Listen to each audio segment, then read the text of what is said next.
സഭ അന്നു കണ്ട ശക്തി വൈഭവം ഭൂവി പുത്തൻ പെന്തക്കോസ്തയായി വിളിക്കട്ടെ.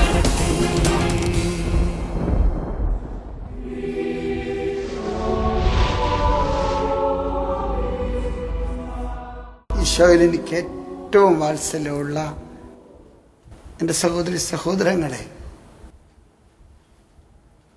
പാപത്തിൻ്റെ ബന്ധനത്തിൽ ഇനി രക്ഷയില്ലെന്ന് കരുതുന്ന എത്രയോ മനുഷ്യരാണെന്നറിയുമ്പോൾ നമുക്ക് ചുറ്റും.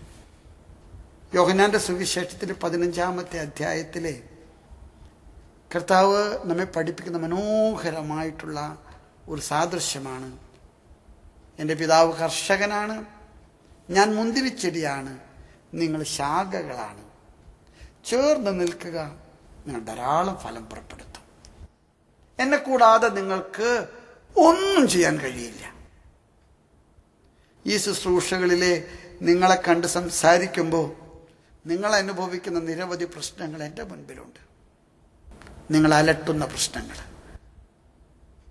നിങ്ങൾ കടൽ നീന്തിക്കടക്കുന്ന പാവപ്പെട്ട മനുഷ്യരാണെന്ന് എനിക്കറിയാം.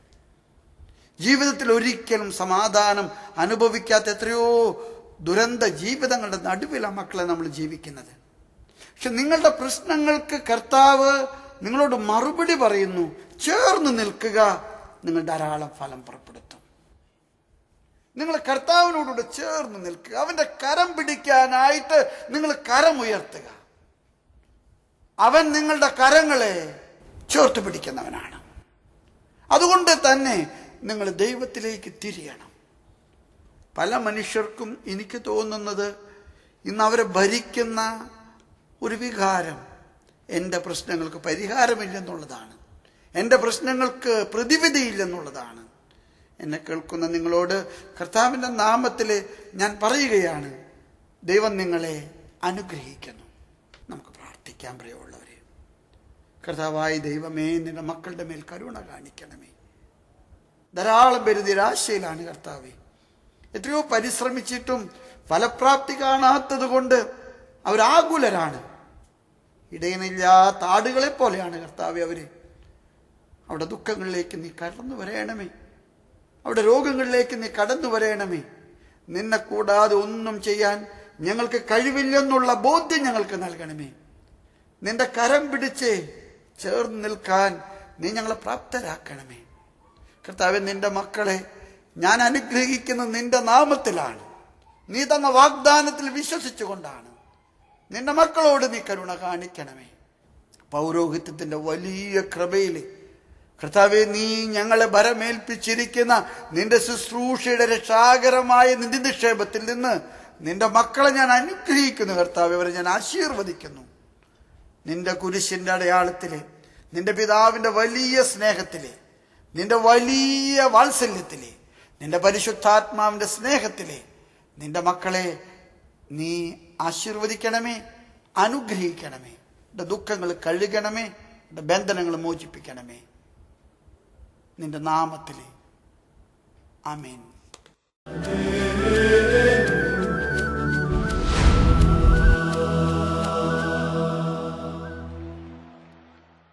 ഹല്ലേലൂയ. പുതിയ പെന്തക്കോസ്ത എന്ന ഈ ആത്മീയ ശുശ്രൂഷയിലേക്ക് കടന്നു വന്നിരിക്കുന്ന നിങ്ങൾക്കെല്ലാവർക്കും നമ്മുടെ കർത്താവായ യേശു ക്രിസ്തുവിൻ്റെ സ്നേഹവും സമാധാനവും ആശംസിക്കുകയാണ്. 68-ാം സങ്കീർത്തനം 20-ാം തിരുവചനത്തിൽ ദൈവത്തിൻ്റെ വചനം ഇപ്രകാരം പ്രഖ്യാപിക്കുകയാണ്: നമ്മുടെ ദൈവം രക്ഷയുടെ ദൈവമാണ്.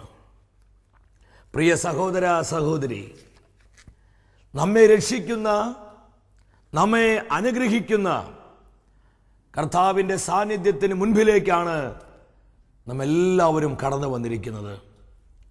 ഏറെ ആനന്ദത്തോടെ ഈ വചനത്തിൽ പൂർണ്ണമായും വിശ്വസിച്ചുകൊണ്ട് നമുക്ക് അല്പസമയം നമ്മുടെ കർത്താവിനെ മനം തുറന്ന് പാടി ആരാധിക്കാനായിട്ട് ഒരുങ്ങാം. നമ്മുടെ കുടുംബങ്ങളെ കർത്താവ് അനുഗ്രഹിക്കുന്ന സമയമാണ്. നമ്മുടെ ജീവിതങ്ങളുടെ മേൽ കർത്താവിന്റെ കൃപ ഒഴുകപ്പെടുന്ന സമയമാണ്.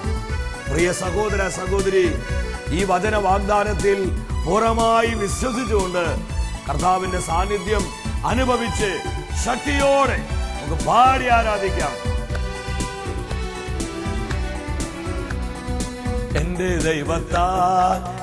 ദൈവത്താൽ നിശ്ചയം അനുഗ്രഹം പ്രാപിച്ചിടും ഞാൻ. തന്റെ വചനം പോലെ ഞാൻ ചെയ്യും, തന്റെ വഴിയിൽ തന്നെ നടക്കും. എന്റെ ദൈവത്താൽ ബോധ്യത്തോടെ പാടുകേ. എന്റെ കർത്താവ് അനുഗ്രഹിക്കുന്ന ദൈവമാണ്. തലമുറകളിലേക്ക് അഭിഷേകം പകരുന്നവനാണ്. ഈ തിരിച്ചറിവോടെ പാടിക്കാം. തന്റെ വഴിയിൽ തന്നെ നടക്കും. ദേശത്തിൽ ഞാൻ അനുഗ്രഹിക്കപ്പെടും, ഭവനത്തിൽ ഞാൻ അനുഗ്രഹിക്കപ്പെടും. ചേർന്ന് പാടിയേ. ദേശത്തിൽ ഞാൻ അനുഗ്രഹിക്കപ്പെടും, ഭവനത്തിൽ ഞാൻ അനുഗ്രഹിക്കപ്പെടും, ഭവനത്തിൽ ഞാൻ അനുഗ്രഹിക്കപ്പെടും. എന്റെ വീട്ടിൽ ആഹാരം കുറയുകില്ല, ആവശ്യങ്ങളൊന്നുമേ മുടങ്ങുകില്ല. എന്റെ വീട്ടിൽ വിശ്വസിക്കുന്നു, കുറയുകില്ല, ആവശ്യങ്ങളൊന്നുമേ സന്തോഷത്തോടെ കരങ്ങൾ ഉയർത്തി അടിച്ച്. എന്റെ ദൈവത്താൽ നിശ്ചയം അനുഗ്രഹം പ്രാപിച്ചിടും ഞാൻ. തന്റെ വചനം പോലെ ഞാൻ ചെയ്യും, തന്റെ വഴിയിൽ തന്നെ നടക്കും. അനേക ആയിരങ്ങളിലേക്ക് ഇത് അഭിഷേകമായി മാറട്ടെ. അനേക കുടുംബങ്ങളിൽ കൃപയുടെ സമൃദ്ധിയായി ഈ വചനങ്ങൾ ആഴത്തിൽ പതിക്കട്ടെ. പരിശുദ്ധാത്മാവേ, ശക്തിയോടെ പ്രവർത്തിക്കുക, ശക്തിയോടെ പ്രവർത്തിക്കുക. ഒരിക്കലും എല്ലാം മറന്ന് എന്റെ ദൈവത്താൽ നിശ്ചയം അനുഗ്രഹം പ്രാപിച്ചിടും ഞാൻ.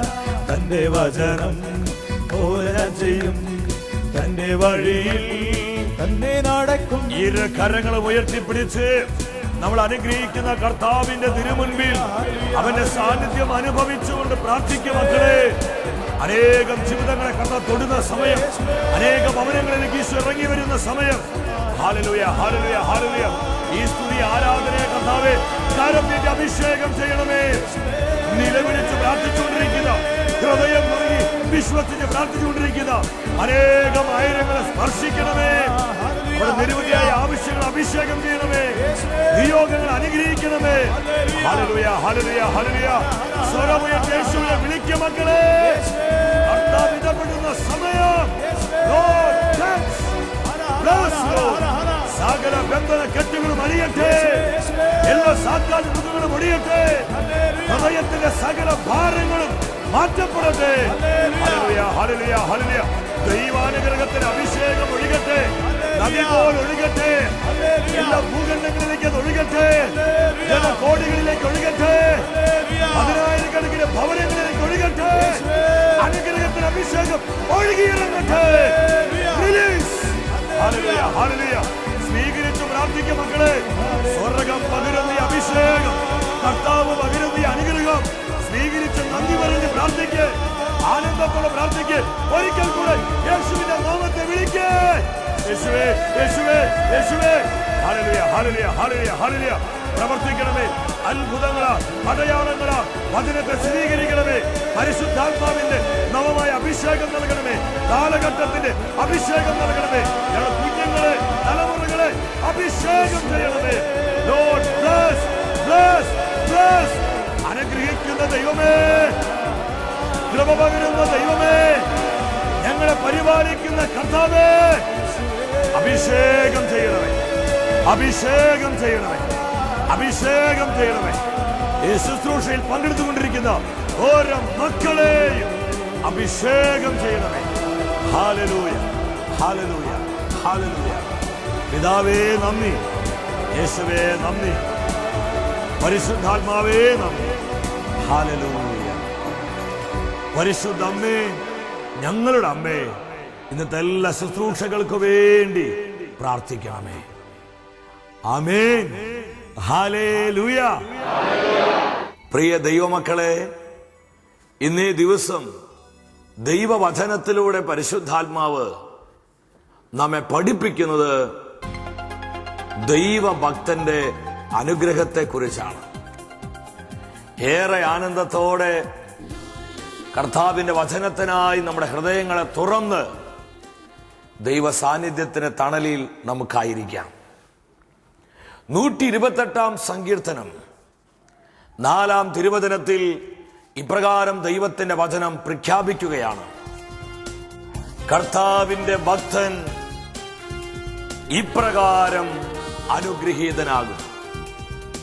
ഈ തിരുവചനം നമ്മുടെ ജീവിതങ്ങളോട് പറയുകയാണ്, കർത്താവിന്റെ ഭക്തൻ ഇപ്രകാരം അനുഗ്രഹീതനാകും. ആരാണ് അനുഗ്രഹിക്കപ്പെടുന്നത്? കർത്താവിന്റെ ഭക്തനാണ്. തിരുവചനം നമ്മൾ ഉടനീളം പരിശോധിക്കുമ്പോൾ നമുക്ക് കാണുവാനായിട്ട് കഴിയും, നമ്മുടെ ദൈവം അനുഗ്രഹിക്കുന്ന ദൈവമാണ്. ഉൽപ്പത്തിയുടെ പുസ്തകം 12-ാം അധ്യായം 2-ാം തിരുവചനത്തിൽ ദൈവമായ കർത്താവ് നമ്മുടെ പൂർവ്വപിതാവായ അബ്രഹാമിനെ നോക്കിക്കൊണ്ട് പറഞ്ഞു, ഐ വിൽ ബ്ലെസ് യു. അബ്രഹാമേ, ഞാൻ നിന്നെ അനുഗ്രഹിക്കുന്ന കർത്താവാണ്. I will bless you. നമ്മൾ പുതിയ നിയമത്തിലോട്ട് വരിക. പത്രോസ് അപ്പോസ്തലൻ എഴുതിയ 1-ാമത്തെ ലേഖനം 3-ാം അധ്യായം 9-ാം തിരുവചനത്തിൽ വീണ്ടും വചനം പ്രഖ്യാപിക്കുകയാണ്, അനുഗ്രഹം അവകാശമാക്കുവാൻ വിളിക്കപ്പെട്ടവരാണ് നമ്മൾ ഓരോരുത്തരും. ഓരോ ദൈവ പൈതലിന്റെയും അവകാശമാണ് ദൈവാനുഗ്രഹം സ്വന്തമാക്കുക എന്നുള്ളത്. ഇത് തന്നെയാണ് ഈ തിരുവചന ഭാഗം നമ്മെ പഠിപ്പിക്കുന്നത്. കർത്താവിന്റെ ഭക്തൻ ഇപ്രകാരം അനുഗ്രഹീതമാകും. ഒരു കാര്യം നമുക്ക് ഉറപ്പായി, ദൈവഭക്തൻ അനുഗ്രഹത്തിലോട്ട് വരും. ഞാൻ നിങ്ങളോട് ചോദിക്കട്ടെ, ആരാണ് കർത്താവിന്റെ ഭക്തൻ? കർത്താവിന്റെ ഭക്തന്റെ സവിശേഷത എന്താണ്? 128-ാം സങ്കീർത്തനം 1-ാം തിരുവചനത്തോട്ട് വരുമ്പോൾ അവിടെ നമുക്ക് വീണ്ടും കാണുവാൻ കഴിയും കർത്താവിന്റെ ഭക്തന്റെ 2 പ്രധാന സവിശേഷതകളെ കുറിച്ച്. വചനം എന്താ പറയുന്നത്? 1, കർത്താവിനെ ഭയപ്പെടുകയും 2, അവിടുത്തെ വഴികളിൽ നടക്കുകയും ചെയ്യുന്നവൻ ഭാഗ്യവാൻ. ഹല്ലേലൂയ! ആരാണ് കർത്താവിന്റെ ഭക്തൻ? കർത്താവിനെ ഭയപ്പെടുന്ന ജീവിതങ്ങളാണ് കർത്താവിന്റെ ഭക്തരെ. പ്രിയ സഹോദര സഹോദരി, എന്താണ് കർത്താവിനെ ഭയപ്പെടുക എന്ന് പറയുന്നത്? ദൈവഭയം എന്ന് പറഞ്ഞാൽ എന്താ? ഇടിവെട്ടുമ്പോൾ കുരിശ് വരയ്ക്കുന്നതാണോ ദൈവഭയം? അത് ഇടിവെട്ടിനോടുള്ള ഭയം. ചില വ്യക്തികളെ ഞാൻ കണ്ടിട്ടുണ്ട്, മാറാ രോഗങ്ങൾ വരുമ്പോൾ അവർ പ്രത്യേകമായിട്ട് ഈശോയെ എന്ന് വിളിച്ച് പ്രാർത്ഥിക്കും. നമ്മൾ പ്രാർത്ഥിക്കുന്നത് വളരെ നല്ലതാണ്, പക്ഷെ ആ സമയത്ത് മാത്രം ഒരു പ്രത്യേകമായ ദൈവഭയം. അത് ആ രോഗത്തോടുള്ള ഭയമാണ്. എന്നാൽ ദൈവഭയം എന്ന് പറയുന്നത് എന്താ? ഹെബ്രായ പുസ്തകം 12-ാം അധ്യായം 28-ാം വചനത്തിൽ ദൈവത്തിന്റെ വചനം പ്രഖ്യാപിക്കുന്നുണ്ട്, നമ്മുടെ ദൈവത്തിന് സ്വീകാര്യമായ ആരാധന ഭയഭക്തി ആദരങ്ങളോടെ സമർപ്പിക്കാം. കർത്താവിനോടുള്ള ഭയം, ദൈവഭയം എന്ന് പറയുന്നത് നമുക്ക് ദൈവത്തോടുള്ള ആ ഭയഭക്തി ആദരവാണ്. ആ റെവറൻസ്, കർത്താവിനോടുള്ള സ്നേഹവും ആദരവിനെയും സൂചിപ്പിക്കുന്നതാണ് ഈ ദൈവഭയം എന്ന് പറയുന്നത്. 2ാമത് അവിടെ പറയുകയാണ്, അവിടുത്തെ വഴികളിൽ നടക്കുകയും ചെയ്യുന്നവൻ. അപ്പൊ കർത്താവിന്റെ ഭക്തന്റെ പ്രത്യേകത, അവൻ കർത്താവിന്റെ വഴികളിൽ നടക്കുന്നവനാ. ഇന്ന് ഈ ലോകത്തിൽ ഒരുപാട് വഴികളുണ്ട് സമ്പത്ത് സമ്പാദിക്കാൻ. ഈ ലോകം നമ്മുടെ മുൻപിൽ ഒരുപാട് വഴികൾ നീട്ടിത്തരുന്നുണ്ട് രക്ഷപ്പെടാൻ, സമ്പത്ത് സമ്പാദിക്കാൻ, ഈ ലോകത്തിന് സുഖഭോഗങ്ങൾ അനുഭവിക്കാൻ, പെട്ടെന്ന് നേട്ടങ്ങൾ ഉണ്ടാകാൻ. എന്നാൽ ദൈവത്തിന്റെ വചനം പഠിപ്പിക്കുകയാണ്, കർത്താവിന്റെ ഭക്തൻ അവൻ ദൈവത്തിന്റെ വഴിയിൽ നടക്കുന്നവനാ. ഞാൻ നിങ്ങളോട് ചോദിക്കട്ടെ, എന്താണ് കർത്താവിന്റെ വഴിയുടെ പ്രത്യേകത? 77-ാം സങ്കീർത്തനം 13-ാം തിരുവചനത്തിൽ ഇപ്രകാരം ദൈവത്തിന്റെ വചനം പ്രഖ്യാപിക്കുകയാണ്, കർത്താവിന്റെ മാർഗം പരിശുദ്ധമാണ്, കർത്താവിന്റെ വഴികൾ പരിശുദ്ധമാണ്. അപ്പൊ പരിശുദ്ധിയുടെ മാർഗമാണ് കർത്താവിന്റെ വഴി. ദൈവഭക്തൻ കർത്താവിന്റെ പരിശുദ്ധിയിൽ ജീവിക്കുന്നവനാണ്. അവൻ കർത്താവിന്റെ വഴി വിട്ട് ഒരു പരിപാടിക്കും പോകത്തില്ല. അവന് എന്തൊക്കെ നേട്ടങ്ങൾ കിട്ടുമെന്ന് പറഞ്ഞാലും, എന്തൊക്കെ മെച്ചങ്ങൾ ലഭിക്കുമെന്ന് പറഞ്ഞാലും, കർത്താവിന്റെ വഴിയിൽ നിന്ന് അവൻ ഒരിക്കലും പിന്മാറുകയില്ല. ഇപ്രകാരമുള്ള ജീവിതങ്ങളിലേക്കാണ് സഹോദര സഹോദരി ദൈവാനുഗ്രഹത്തിന്റെ കവിഞ്ഞൊഴുക്കുണ്ടാകുന്നത്. ഹല്ലേലൂയ! എപ്രകാരമാണ് ദൈവഭക്തൻ അനുഗ്രഹം പ്രാപിക്കുന്നത്? ഒത്തിരിയേറെ ബ്ലെസ്സിങ്സ് നമുക്ക് കാണാൻ പറ്റും. എന്നാൽ ഇന്നേ ദിവസം പ്രധാനമായ ഒരു ബ്ലെസ്സിങ് നിങ്ങളോട് പറയുവാനായിട്ട് ആഗ്രഹിക്കുകയാണ്. 128-ാം സങ്കീർത്തനം അവിടെ 3-ാം തിരുവചനത്തിൽ ദൈവഭക്തനെ നോക്കി ദൈവത്തിന്റെ ആത്മാവ് പറയുകയാണ്, നിന്റെ മക്കൾ നിന്റെ മേശയ്ക്ക് ചുറ്റും ഒലിവ് തൈകൾ പോലെയാകും. ഒരു ദൈവഭക്തന്റെ മക്കളെ കുറിച്ച്, അവന്റെ കുടുംബത്തെ കുറിച്ചുള്ള സ്വർഗത്തിന്റെ പദ്ധതി എന്താണെന്ന് ഈ തിരുവചനത്തിലൂടെ പരിശുദ്ധാത്മ നമ്മളെ പഠിപ്പിക്കുക. ഞാൻ ഈ വചനഭാഗം പലപ്പോഴും വായിച്ച് ധ്യാനിച്ച് കർത്താവിനോട് ചോദിച്ചിട്ടുണ്ട്, എന്തുകൊണ്ടാ ഇവിടെ ഒലിവ് തൈകൾ എന്ന് പ്രത്യേകം ദൈവാത്മാവ് രേഖപ്പെടുത്തിയത്? വേറെ എത്രയോ മരങ്ങൾ വിശുദ്ധ ബൈബിളിലുണ്ട്, വേറെ എത്രയോ തൈകൾ. നിന്റെ മക്കൾ നിന്റെ മേശയ്ക്ക് ചുറ്റും അത്തിത്തൈകൾ പോലെ ആയിരിക്കും, അല്ലെങ്കിൽ ദേവദാരു പോലെ ആയിരിക്കും, കരുവേലച്ചെടികൾ പോലെ ആയിരിക്കും, സിക്കമൂർ മരം പോലെ ആയിരിക്കും. ഇതൊന്നുമല്ല പരിശുദ്ധാത്മ പറഞ്ഞത്, ഒലിവ് തൈകൾ പോലെ. എന്താണ് ഈ വചനം നമ്മുടെ ജീവിതങ്ങളോട് സംസാരിക്കുന്നത്? ഇതിന് വലിയൊരു അർത്ഥമുണ്ട്. ഉൽപ്പത്തിയുടെ പുസ്തകത്തിലോട്ട് വരും, നമുക്കിത് കാണാൻ പറ്റും. ജലപ്രളയത്തിന് ശേഷം ആ ഫ്ലഡ് ഉണ്ടായി. അതിനുശേഷം മാസങ്ങൾ കഴിഞ്ഞപ്പോൾ നോഹ പേടകം തുറന്ന് ഒരു കാക്കയെ വിട്ടു. എന്നാൽ കാക്ക തിരിച്ചു വന്നില്ല. ഏതാനും സമയങ്ങൾ കഴിഞ്ഞപ്പോൾ നോഹ ഒരു പ്രാവിനെ വിട്ടു. വചനം അവിടെ വെളിപ്പെടുത്തുകയാണ്, ഈ പ്രാവ് ഒരു ഒലിവില കൊത്തിക്കൊണ്ട് പേടകത്തിലോട്ട് വരികയാണ്.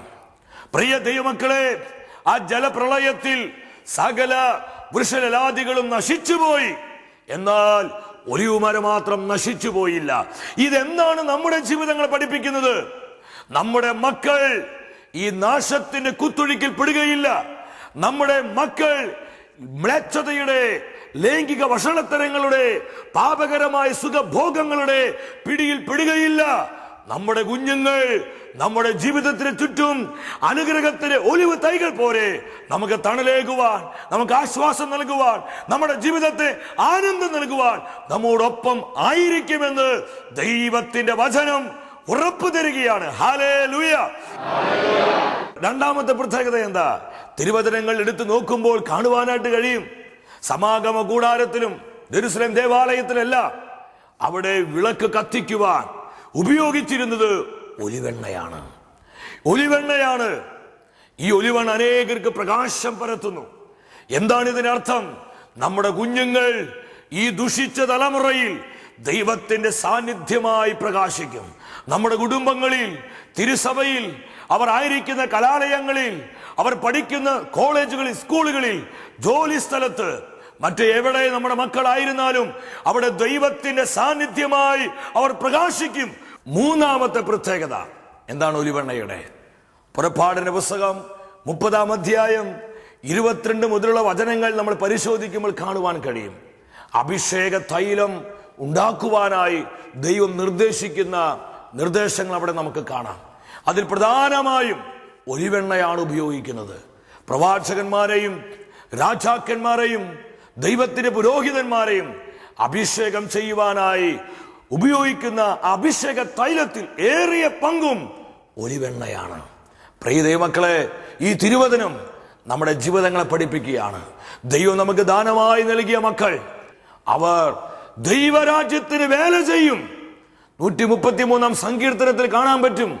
അവിടെ അഹറോന്റെ തലയിൽ അഭിഷേകം ചെയ്ത അഭിഷേക തൈലം അവന്റെ തലയിൽ നിന്ന് താടിയിലേക്ക് ഇറങ്ങി അവന്റെ കഴുത്തിന്റെ അങ്കിപട്ടയിലൂടെ ശരീരം മുഴുവൻ അത് ഒഴുകിയിറങ്ങുകയാണ്. ഈ തിരുവചനം സൂക്ഷ്മമായി നമ്മൾ പരിശോധിക്കുമ്പോൾ എന്താണ് ദൈവത്തിന്റെ ആത്മാവ് നമ്മുടെ ജീവിതങ്ങളോട് പറയുന്നത്? നമ്മുടെ കുഞ്ഞുങ്ങൾ അവർ ദൈവരാജ്യത്തിന് വേല ചെയ്യും. ഈ കാലഘട്ടത്തിൽ ദൈവത്തിന്റെ പ്രവാചകരായി നമ്മുടെ കുഞ്ഞുങ്ങളെ പരിശുദ്ധാത്മ ഉയർത്തും. ദൈവജനത്തിന് ശുശ്രൂഷ ചെയ്യുന്ന കർത്താവിന്റെ പുരോഹിതന്മാരായി നമ്മുടെ മക്കളെ പരിശുദ്ധാത്മാവ് മാറ്റും. ഈ തലമുറയിലെ ജനത്തെ സത്യത്തിലും നീതിയിലും നയിക്കുന്ന നേതാക്കന്മാരായി നമ്മുടെ മക്കളെ പരിശുദ്ധാത്മാവ് വളർത്തും.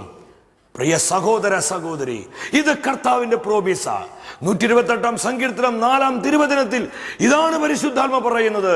കർത്താവിന്റെ ഭക്തൻ അവന്റെ തലമുറകൾ വഴി, മക്കൾ വഴി അനുഗ്രഹിക്കപ്പെടും.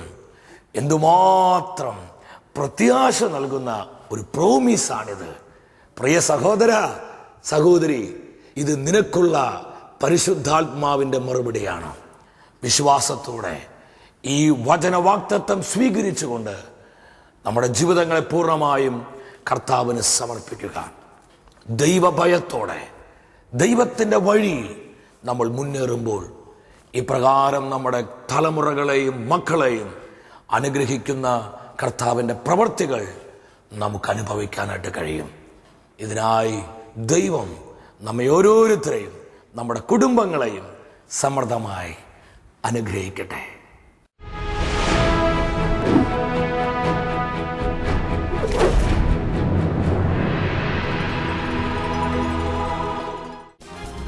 സഭ അന്നു കണ്ട ശക്തി വൈഭവം ഭൂവി പുത്തൻ പെന്തക്കോസ്തയായി തീരട്ടെ.